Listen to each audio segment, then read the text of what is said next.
gawa. Gusto ko din na maibahagi yung aking talento na kagaya lang sa kanya na naway gabayan niyo sa hardworking na itong talent ng pagluluto ay makatulong para sa simbahan, para sa kongregasyon. Simpleng talento pero nawa ay makatulong para maging inspirasyon na ang pagluluto ay hindi lang basta magluluto ka, kundi isang pamamaraan na pwede mong ipahatid ang iyong pagmamahal kung ano pang ibang produkto. Ito po ay para makatulong sa aming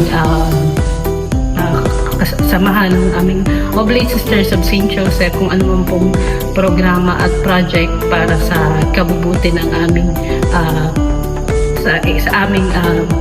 makatulong sa aming apostolate at sa anong pang mga gawain na makakatulong sa simbahan sa pagpapalaganap ng mabuting balita. Nawa po ay itong suportahan niya po ang aming gourmet purpose.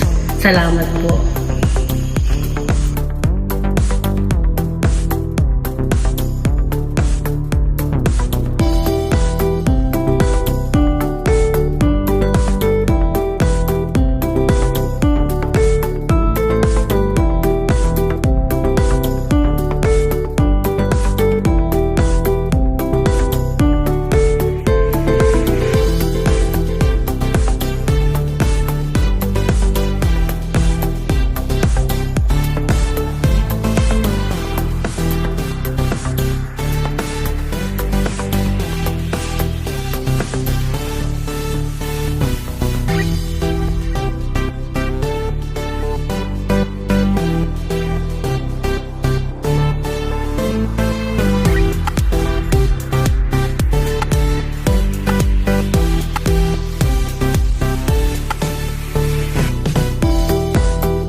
Kami po sa ngayon ay may mga available po na bangus in tomato sauce at bangus in olive oil.